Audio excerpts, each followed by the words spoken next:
You're listening to an event from the U.S. Institute of Peace, part of the USIP podcast network. For more information about our work around the world, visit usip.org and check us out on social media.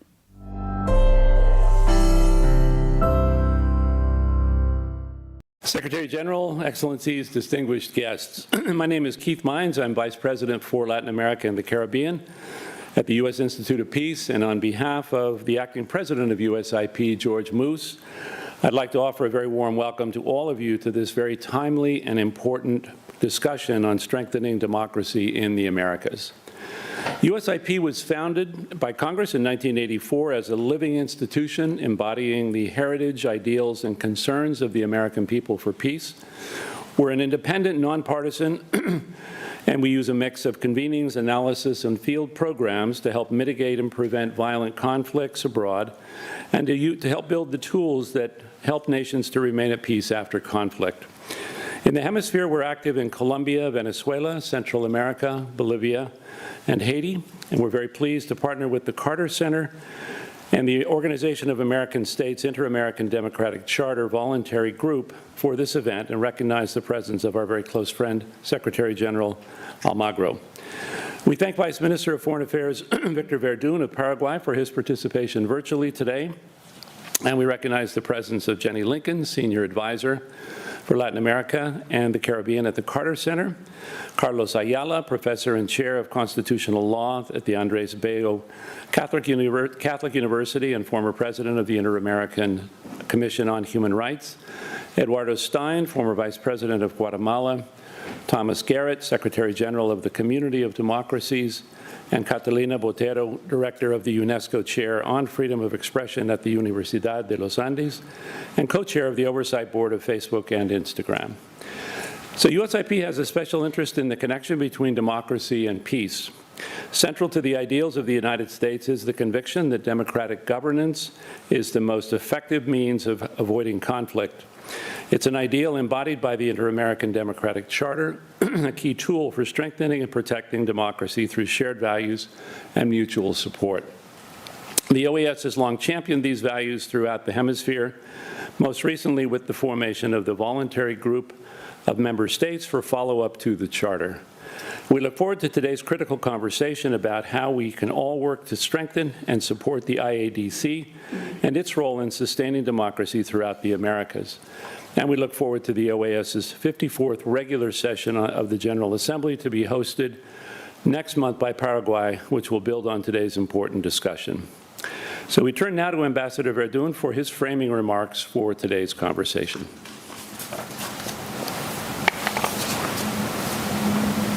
Para todos. Agradezco la invitación para participar de este simposio, así como al Grupo Voluntario de Seguimiento a la Carta Democrática Interamericana por promover esta iniciativa. A más de 2 décadas de su adopción, la Carta Democrática. And apart from doing this, the Democratic Charter continues to be an important fact for us, not just because it acknowledges democracy, but it forces or obligates countries to promote them and defend them. Now, today's situation is very different from when the card was approved. The challenges have become even more complex with emerging risks that have an impact on security and stability of our societies. International organized crime, climate change, or pandemics are challenges that are added to the historical ones, such as poverty, inequality, and others. So within this context of great changes and challenges, we have to adapt to all the needs and the demands of the citizenry and the majorities so that we can preserve the confidence in the political system and democratic institutions. So it is here where the Charter can play a role, because it commits the countries to make that representative democracy a reality and to protect those citizens, as we mentioned. It also has as an essential element the respect of human rights and basic rights, rule of law, and the celebration of very fair, free, and transparent elections. So our democratic charter has not lost any relevance. We know that great efforts should continue to be made so that it continues to be implemented, and especially when there are dangers to the democratic order and other institutions. Distinguished representatives, friends, ladies and gentlemen, we are a few weeks from the next General Assembly of the OAS. For Paraguay, it is an honor to host this session of meetings that will happen from the 26th and 28th of June in Asunción. This will be the third time that my country will host this encounter. The first time was in 1990 when we had just recovered democracy, and the last one was exactly 10 years ago in 2014. We have selected the motto for this General Assembly: integration, security for the sustainable development of the region. Security is indispensable for peace and development. We are sure that with the joint effort of these states, we can give a better answer to whatever is menacing peace in the progress of the development of these countries. We want all citizens to feel protected, and the private sector find a favorable environment to create more and better jobs. So our idea of integration is collaboration, joint efforts and solidarity between all the members of the organization to reach these common objectives or goals. So Paraguay is convinced that it is needed to renew this regional commitment for a safe and more secure future for everybody. So all these efforts that are concerted and sustained at a hemispherical level can allow us to meet the goals and establish the necessary conditions to have sustainable development for the region. I thank all of you for your attention, and we're looking forward to greeting you in Asunción. Thank you very much.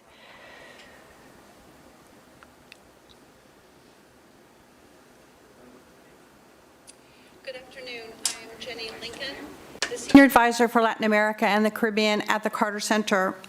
It's a privilege and an honor to be here today with you in representation of the Carter Center and the Friends of the Inter-American Democratic Charter.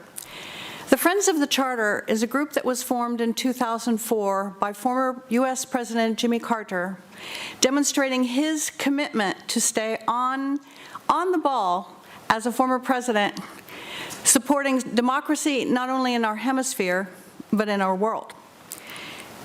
The Friends of the Charter is a group of former presidents, prime ministers, cabinet ministers, human rights defenders who joined him in this commitment.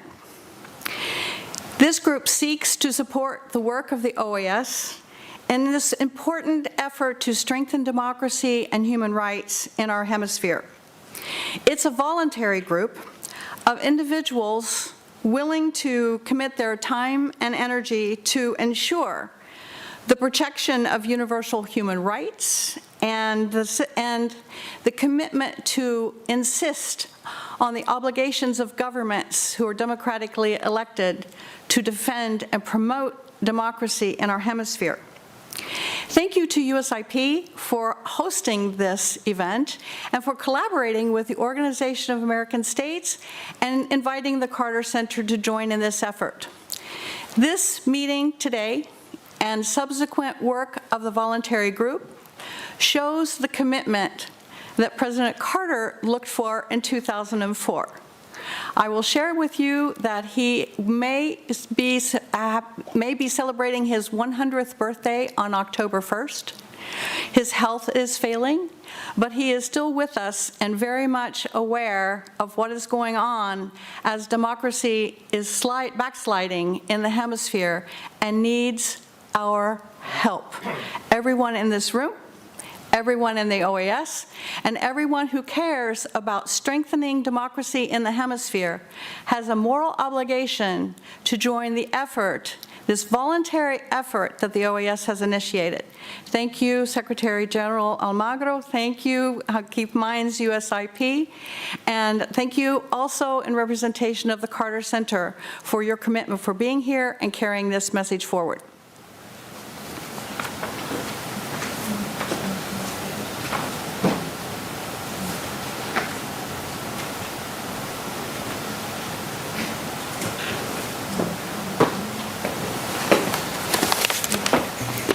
Buenas tardes a todos y a todas. Good afternoon, everyone. I was asked to say a few words about all the subjects that are linked to human rights and the Democratic Charter, just some ideas to begin to reflect and make progress. So these are two concepts that are interrelated. We could say that the Charter, if we begin with the Charter, democracy, it is a right of people, but that right creates an obligation for the states to promote democracy and defend it. So from the first article of the Charter, the link between democracy and human rights has been established and also tied to the concept of democracy as a right. So this interrelation or interdependency leads us to concepts such as the ones that were developed by the Inter-American Court for Human Rights, and there are some concepts that are inseparable: democracy, human rights, and rule of law. There is undoubtedly a relationship to add to more democracy, more protection of human rights, and when there is less democracy, there is less protection of human rights. Within these essential elements of democracy, the Charter identifies one of these as human rights, as one of the fundamental components, basic components, freedom of expression and freedom of the press, but also other things that may seem abstract or institutional, such as the independence of political powers or government powers. And this may sometimes make people lose some respect for the rule of law. But there is a relationship that is inseparable from between promoting democracy and human rights. They are inseparable. Article 7 of the Charter makes it undoubtable that democracy is indispensable to exercise human rights. We cannot think of a hemisphere where human rights are respected if the hemisphere is not making progress, correcting, and everything that refers to democracy. So bad news, the ones that deteriorate democracy and the rule of law, that deterioration then leads to the deterioration of respecting human rights. So the defense of democracy and the protection of human rights stopped being in the Americas a domestic problem protected by the medieval principle that still sort of exists, but of no intervention on domestic internal issues.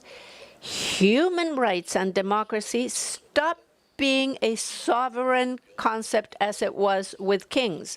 That means that not only is it the obligation of the member steps of the OAS, as we see within the Charter and the OAS Charter, there is a collective obligation.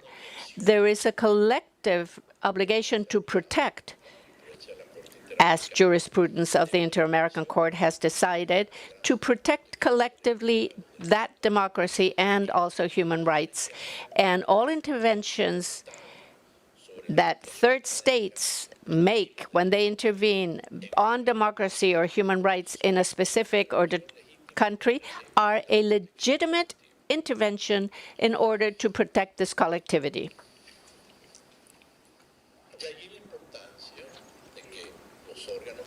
It is why it is important for the political bodies of the organization have to know and collectively assess situations affecting human rights, rule of law, and democracy in all states. And not to get into too much detail, we have seen reports from the Secretary General that warn us about this. But when there is one body such as the IAC, the Inter-American Court on Human Rights, which rules over all member states, and they produce reports about the situation of human rights in different countries, and they also emit communiques and cases that are structural situations which are alerting us on the deterioration of democracy. There are two things that I think are extremely important and should be paid attention to because of what can mean further deterioration of democracy in any of the countries of the member states. But within the hemispheric experience, and I would even say world experience, these are things to learn from these early alerts. The attacks against freedom of expression. It's bad news when governments attack journalists, media, and when they eradicate the freedom of expression. The second one is the attack against judicial independence. Once freedom of expression and justice are controlled, it's too late. It is too late. That is a system that stopped being democratic. So that experience, that hemispheric experience, and we can think of specific countries where this has happened, and we can also see countries where there are these early warnings. So those reports that gave us early warning in the case such as Venezuela or Nicaragua, but they were not paid attention to in 2005, 2010, within these political bodies. They were not. And the systematic compliance was let go or left aside. And so that early warning of judicial independence was let go of or not given enough importance. This should lead to a collective commitment where all member states, and of course civil society in the Americas, should be all committed to provide a response in good faith of taking measures that can be supported by the organization, but also it leads to a collective assessment, as the Charter invites us to do, by way of the political bodies. They can ask for reports, they can heed these early warnings, because we are in a hemisphere where we can see that it's not the traditional coup d'etat that is happening, but it is a slow deterioration of democracy, and that's why we have to pay attention to these early warnings of protection that are in the Inter-American Democratic Charter. I leave it up to here. Thank you very much to all.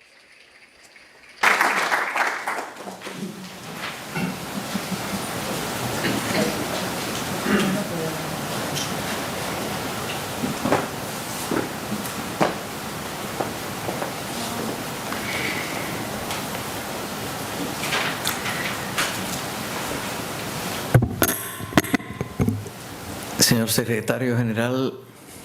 Secretary General, dear Keith, friends, it is said that the Latin American subcontinent is facing some difficulty in its democratic vocations. What we hear on the street in the last few years in my work in many countries, several countries, especially the Andean region, is that it's a bit more complicated than that. And those challenges that the subcontinent is facing have been expressed or stated in a sort of informational foam in the news, international news, that also take into account the electoral process that the United States of America is living through right now. So it is within this point of view or perspective of political risks where the participation spaces for different citizen groups are perhaps maimed, or we can see that there are generalized ideas of discontent within many sectors of the populations in many of the countries, where it is the youth above all, and we've already seen this in 3 of the surveys we have done for Latino Barometro. The young people want to participate in politics, but the traditional parties do not allow them to, because we have evolved towards a situation where many of the parties already have owners, so to speak. And therefore, the public effort where the Latin American region is living through, we are sharing formidable challenges with the rest of the planet in a very complicated world context, where I would like, and perhaps it is because of my profession, I'd like to concentrate on some themes and areas that have to do with communications.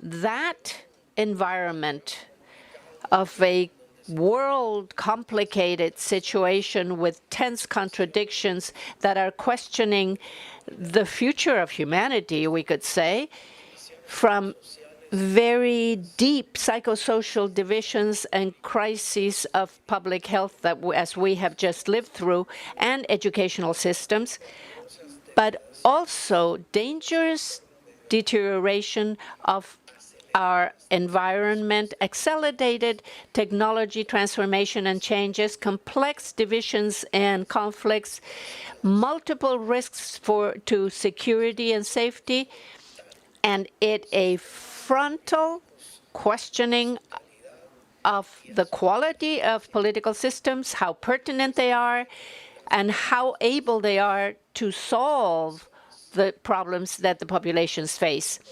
So at the same time, within all of the hemisphere, including the United States, as I mentioned, democracy and the rule of law are being attacked and at risk.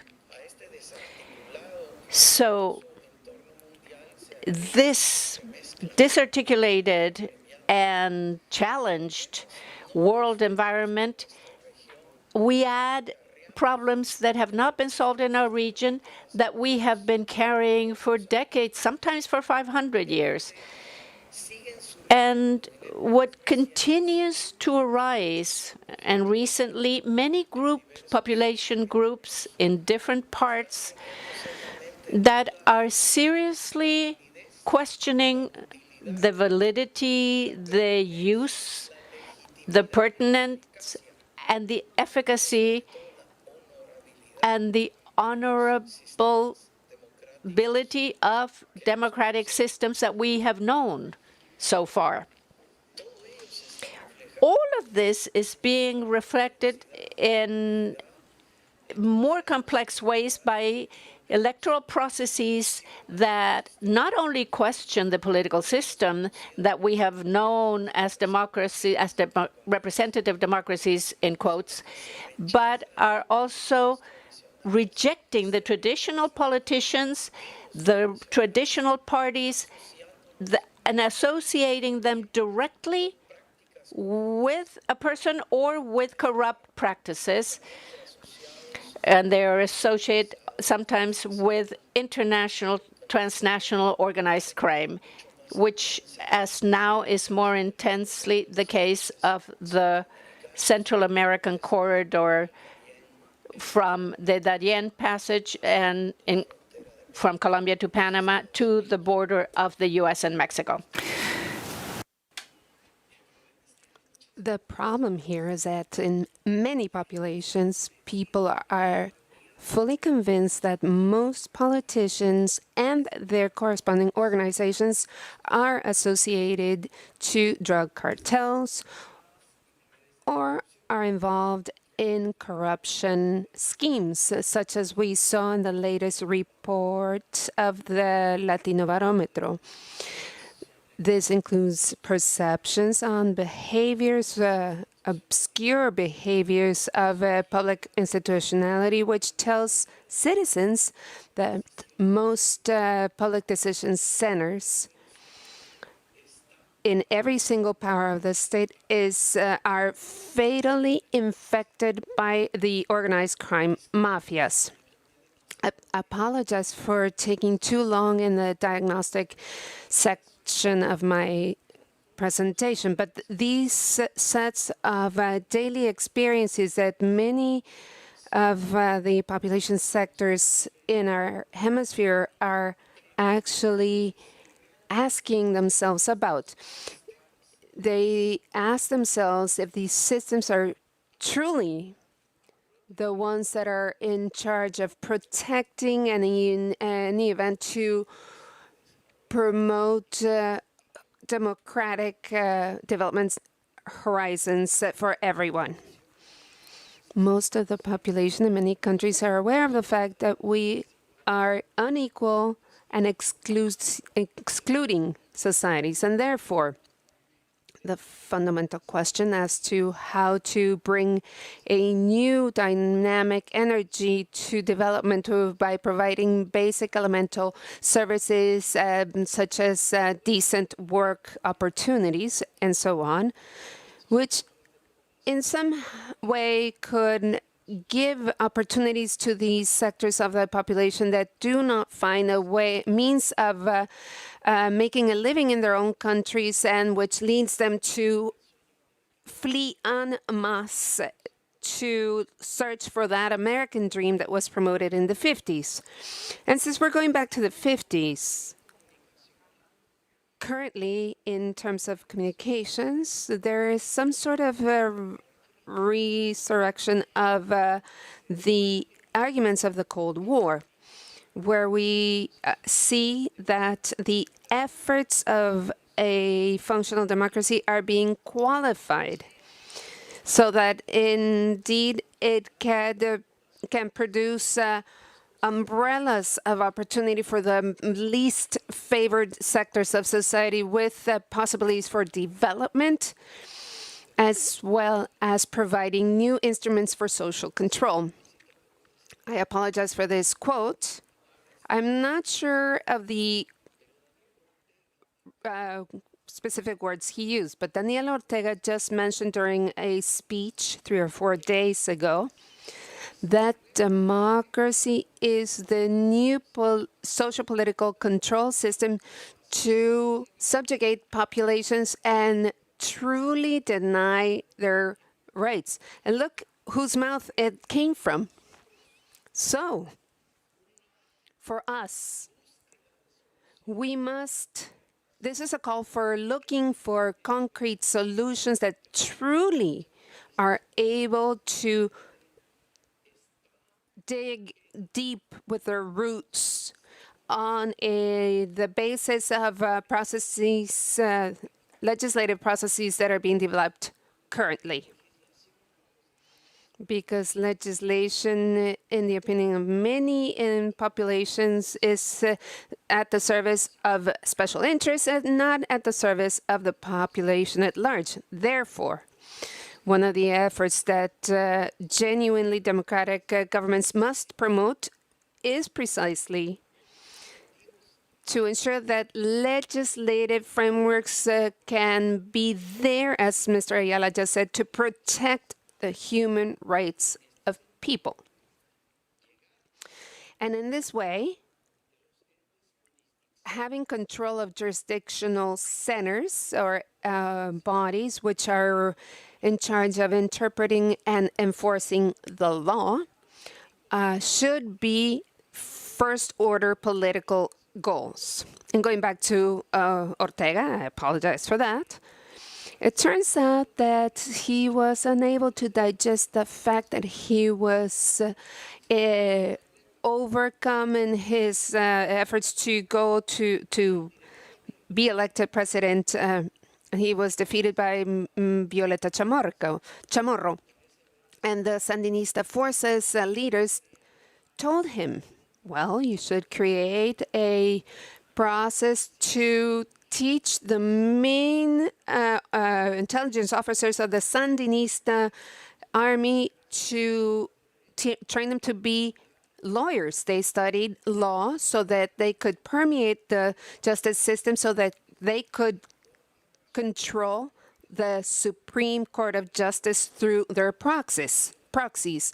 This is what we have been seeing in Venezuela, and we see this occurring in other countries. And I am going to quote, I'm going to cite my own country, and I don't want to be critical of others.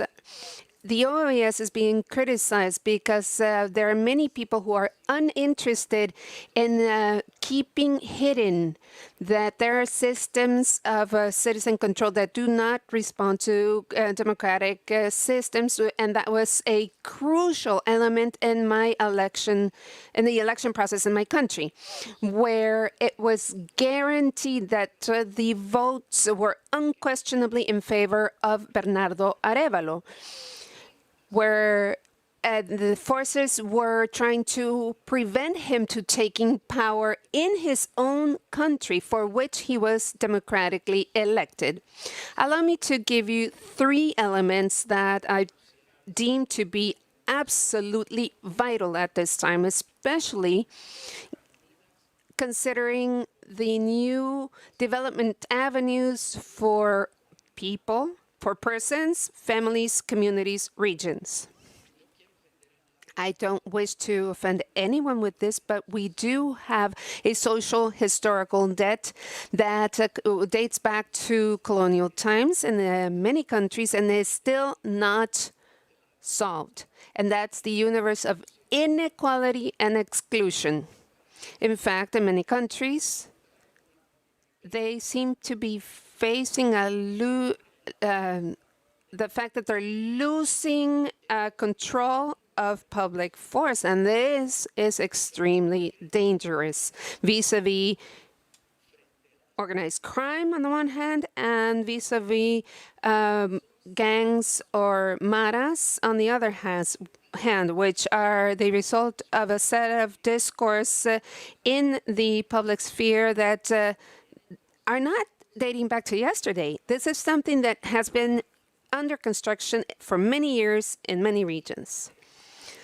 So how intentional can these dysfunctions be in the design of the state? And why is the state doing what it's doing to get us to where we are now? The truth is more the ability of the institutions of the state to solve historical issues in human development, such as formal employment, eradication of poverty, racism, discrimination, extreme concentration of economic power, together with new and legitimate aspirations of new generations, facing new phenomena of very rapid technological evolution and the this inequality of people and communities. We have seen an infection throughout sectors of the public institutionality, where there are control structures by organized transnational crime, which are protecting their trafficking routes. And I am not going to go into regular migration because this is something that calls our attention every single day.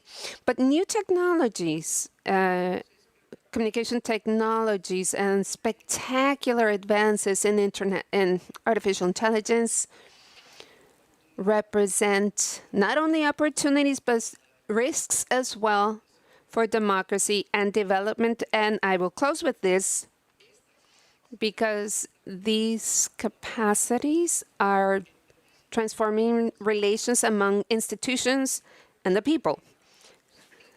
They are positive dynamics also because they make it possible to have new participation prioritization mechanisms and more efficient public management and accountability. There's no real term for accountability in Spanish that's as accurate as English. But there is also entails danger for electoral processes, for democratic deliberations by the use of disinformation, as well as the concentration of power in stakeholders that are outside of the citizens' purview. So it is vital to improve social capacities and abilities, to increase their knowledge, to be able to have more control of these mechanisms so that they can exercise their citizenship.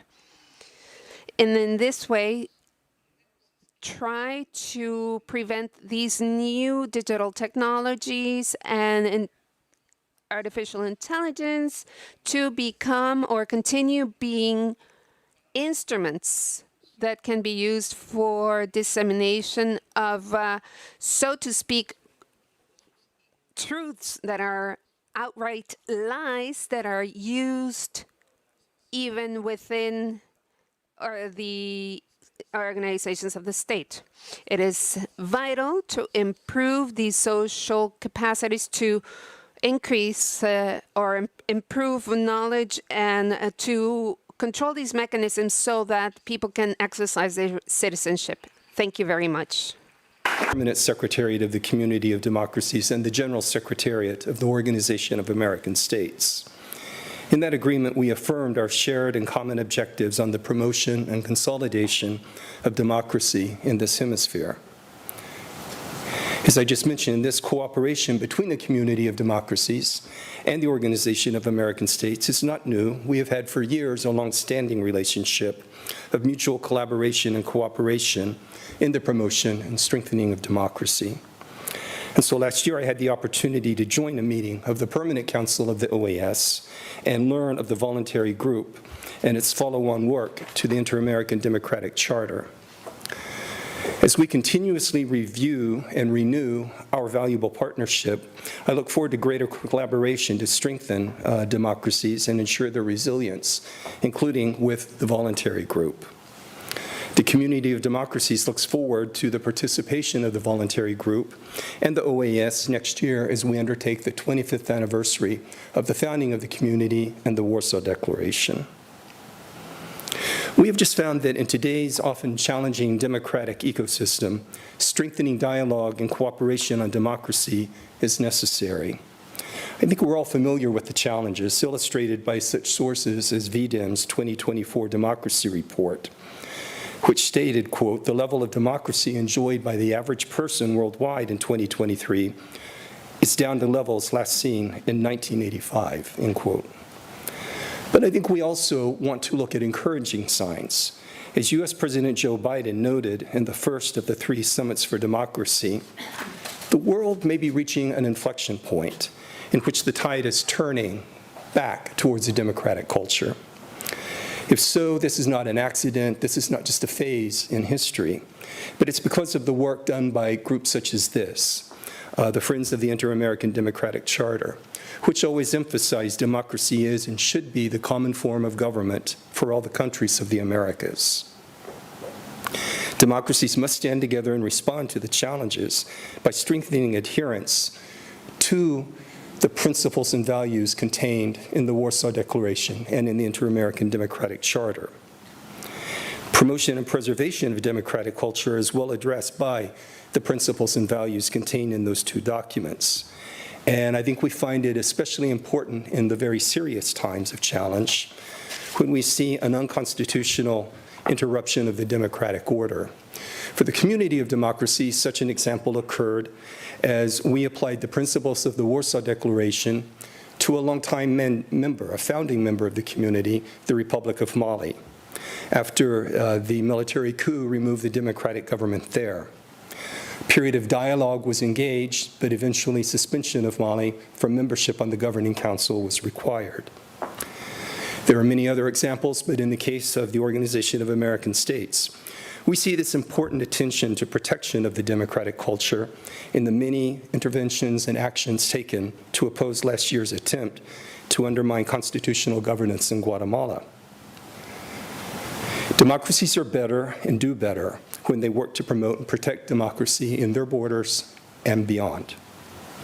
Supporting one another, holding frank and open discussions, and promoting dialogue among states with the inclusion of civil society and young people on policy issues and trends that represent a threat to democracy is, I think, the key to ensure sustained efforts for democratic resilience in this region and beyond. Today's organizer posed a guiding question to us, and that was what aspects of democratic culture should be prioritized. And I would just say that democracy requires institutions, as we've seen in those examples I've just given, but it also requires an engaged and informed citizenry, one that understands democracy. And so therefore, education plays a vital role in shaping new democratic citizens, previously marginalized democratic citizens. Therefore, the promotion of democratic culture should be prioritized with the younger generation. Efforts to promote democracy and human rights among the young is going to bolster democratic resilience and strengthen our shared democratic principles. In a world that's facing and experiencing trust deficit, supporting advocates for democracy, human rights, and fundamental freedoms is essential for fostering global peace and prosperity. We think that given that more than half of the world's population is under the age of 30, and considering their significant contributions as civic leaders, investing in young individuals is crucial for driving positive change and fostering a democratic culture for the future. The community of democracies has recognized in the last few years that we cannot achieve this mission without the full involvement of young people. Last year, at the second Summit for Democracy, which took place in Costa Rica, we joined with the government of Costa Rica to focus largely on young people. And it was there that the UN ambassador, the US ambassador to the United Nations, announced a new global youth democracy network, which the community of democracies will be implementing along with partners around the world. We believe that young individuals with their innovative ideas and fresh perspectives are going to reshape the democratic dialogue and reinvigorate democratic institutions. We have another program at the Community of Democracies, the Youth Leads, which include currently in this current cohort young people from El Salvador, Canada, and Guatemala. We believe that young people are going to strengthen the democratic culture. So as we engaged in new democracy strengthening initiatives, prioritizing youth engagement, we look forward to our continued collaboration with the Organization of American States and with the voluntary group for the follow-up of the Inter-American Democratic Charter. We look forward to learning of today's deliberations that will be taking place both here and afterwards, because we believe we're going to learn of new opportunities and new means to address challenges to democratic governance in the region and support the effective implementation of the Inter-American Democratic Charter. Thank you for having me today.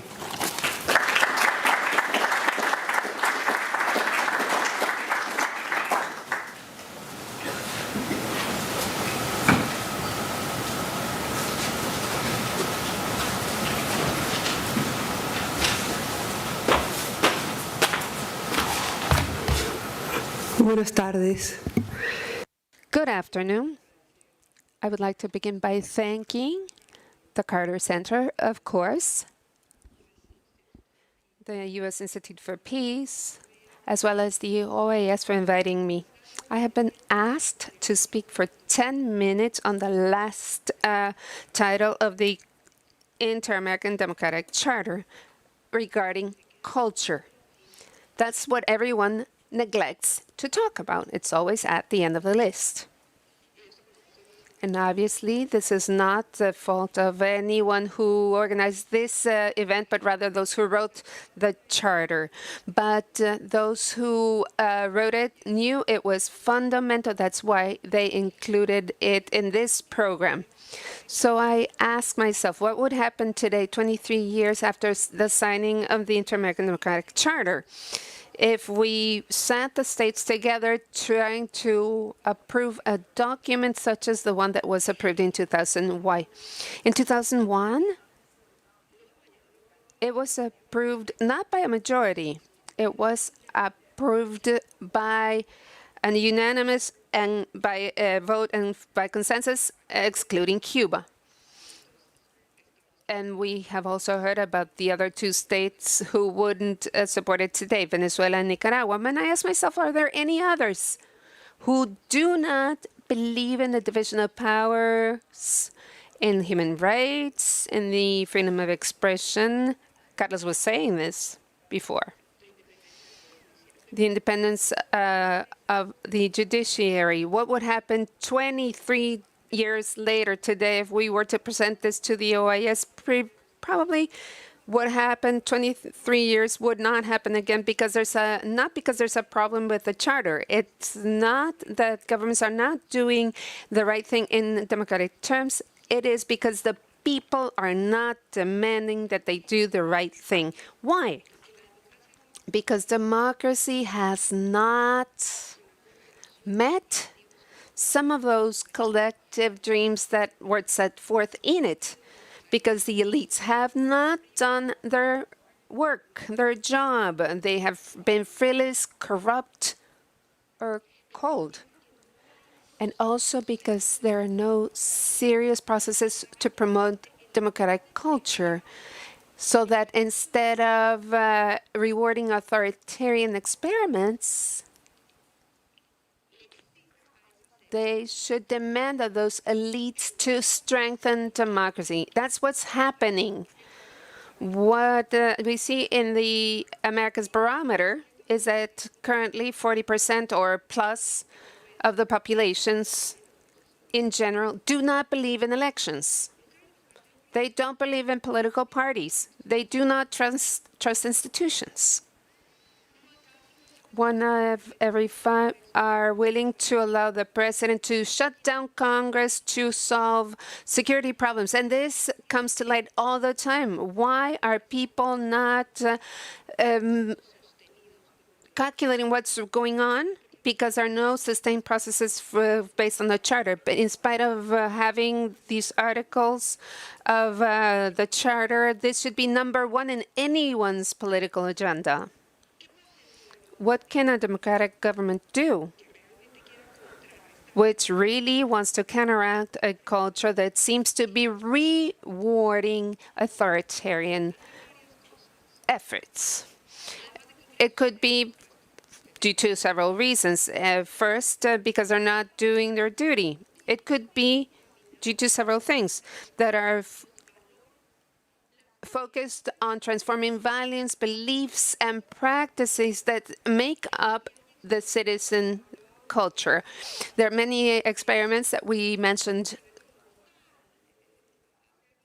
just a few moments ago. There was an experiment in Bogota, a mayor in a chaotic city. The only plan we had in Bogota was to leave it.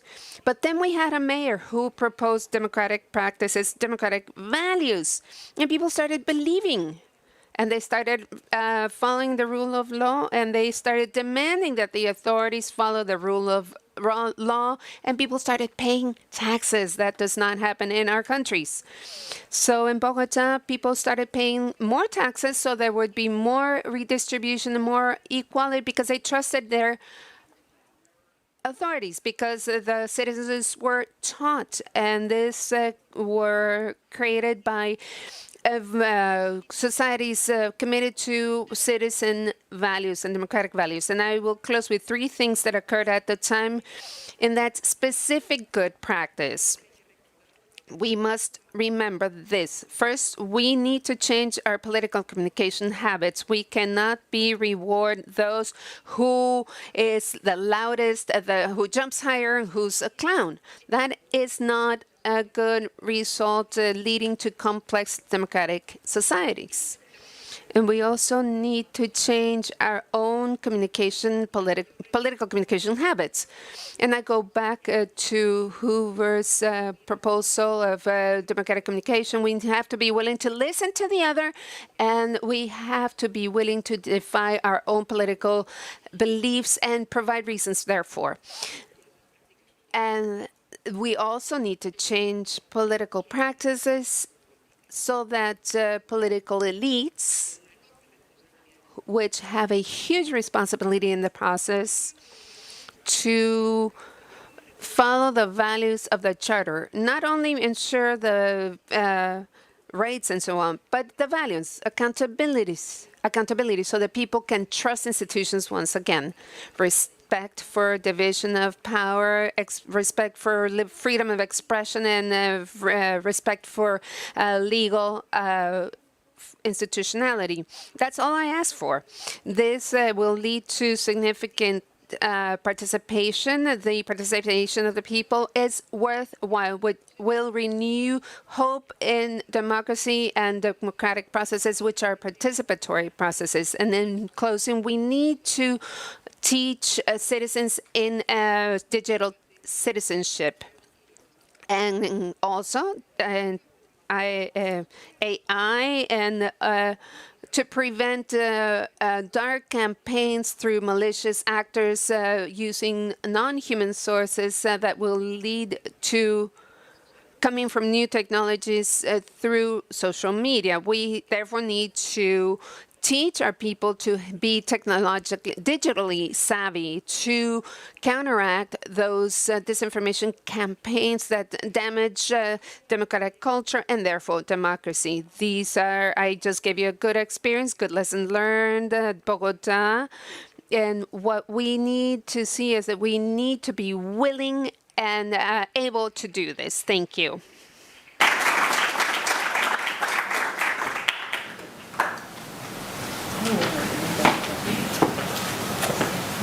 Well, I'd like to thank our speakers for your very rich presentations. I think we couldn't have covered more of a panorama of democracy and its threats in such a short period of time. So really appreciate each of you. And I want to pass on all of our thanks for the work that you do to strengthen democracy in the hemisphere and across the world. You really are the lighthouses of the democratic movements that need these interventions and these ideas to be circulated and populated so that we can key ourselves to the threats to democracy as they come up. Jennie, please pass on to President Carter, who remains democracy's champion, our very best. Thank you also for your hemisphere trotting. I think you're probably might as well just rent your house out. You seem to be on the move daily in some new place where democracy needs some attention. So I'd like to now turn the podium over to, for closing remarks, to another of democracy's champions in the hemisphere, Secretary General Luis Almagro. Never afraid to take a stand on behalf of the citizens who are seeking the democratic path, and we appreciate also the work that you do on democracy's behalf. Secretary General.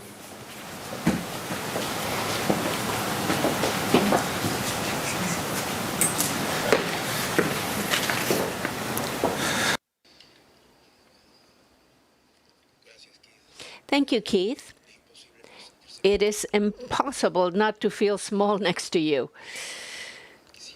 So I would like, first of all, to say hello to Jennie and send my best regards from the OAS to President Carter, who's been a leader and champion of continental democracy and truly who worked in a practical and real sense on this and promoted a democratic culture that still exists in the Americas and that is a paradigm for all of us to attain and follow. I'd like to say hello to Eduardo, friends, colleagues, my other Secretary General colleague.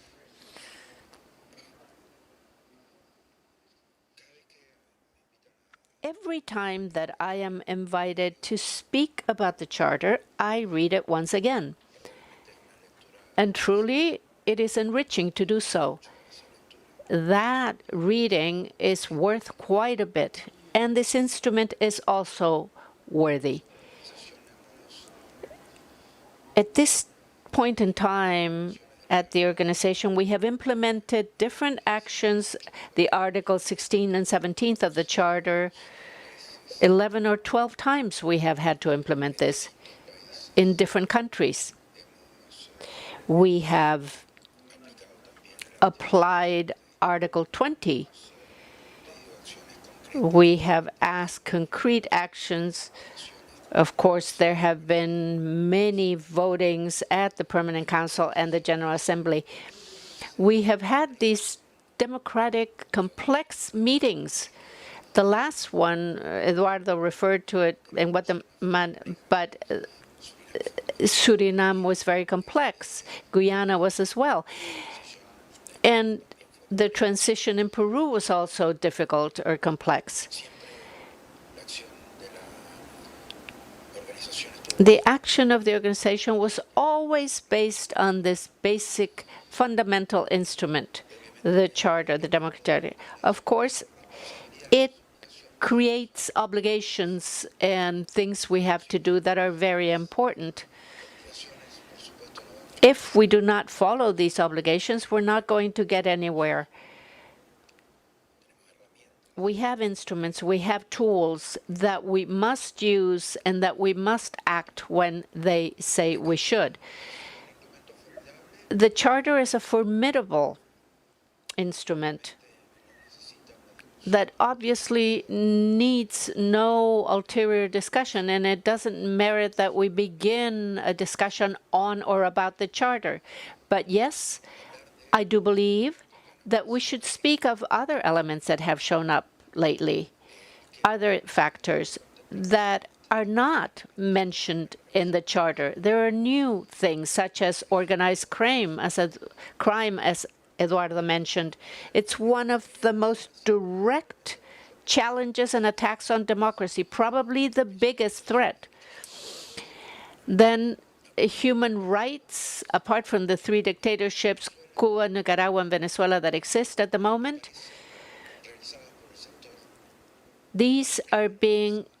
all these attacks, apart from that, and the greatest massacres, the assassination of journalists, are being done by organized crimes. Kidnappings, extortion, all of this which affects human rights. The inter-American system today has been designed so that the states can violate human rights, not collective, but they're not designed to defend it from being attacked, the human rights being attacked by organized crime. So we have to renew or rethink how to defend these human rights. There are more journalists being assassinated than ever. We are still being negatively influenced by money because of organized crime.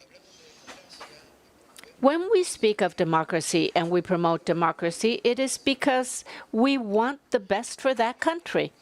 It is okay that what is urgent today, and we sometimes put aside what is important, but each country that loses democracy or is left without democracy, and some have been left without democracy, and these are failed states that have created the worst humanitarian crisis in the region or migratory crises, and that have affected the systematic attack of human rights in the region and lèse humanité. And all these crimes are proper of dictatorships and affected by organized crime.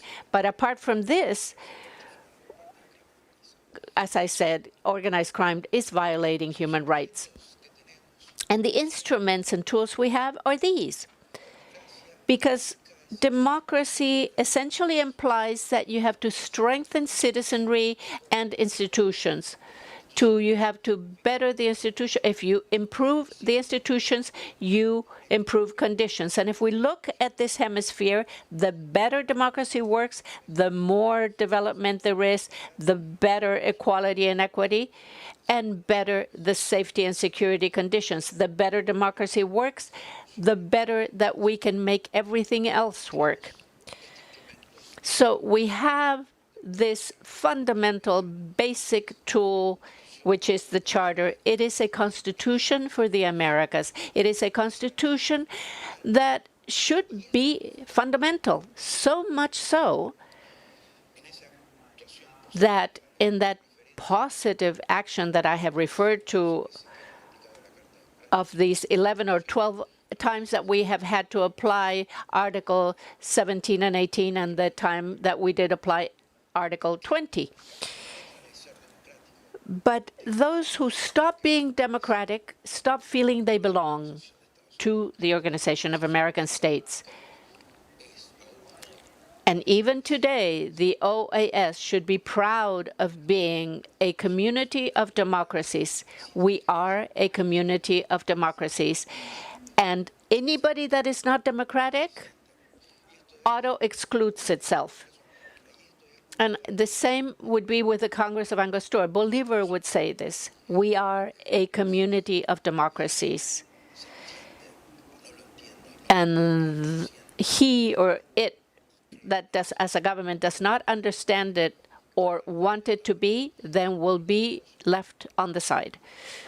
But to develop the social justice, equality, you don't go on the side street, you go on the main street. And the main street is that of democracy, that of the Charter.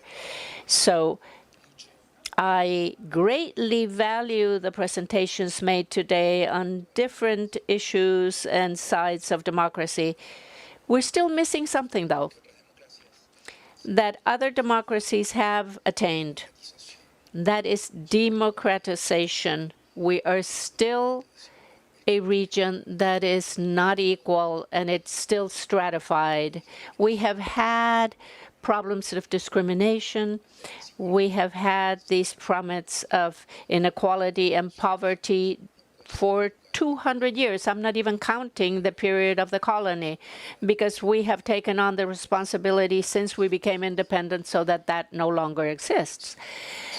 But without democratization, without social justice, without equality, without equity, it is very difficult to make democracy progress. This has always been an issue that will create lack of trust. And once we lose democracy, once we do, obviously you feel it because you are feeling worse in a dictatorship. You're always worse off in a dictatorship. But we have some pending debts. The third wave of democracy has pending debt with our societies that we still owe them. These problems in the last 200 years have not been solved. We are still unequal, discriminatory. We even have problems to create basic conditions as gender equality, gender equity, things that are basic that shouldn't even need discussion nowadays. When we speak of climate change, we're facing true, real-life challenges. So we need to solve these, to provide solutions for this. But the way to do it, and looking at failed states that left democracy, the ones that have two tires on the side road and the other two on the precipice towards dictatorship, that type of road is not admissible. It is not fair, just, and it does not provide the solutions we seek. So we have to have better efficiency, better, stronger institutions. Yes, that is fundamental within the parameters of democracy.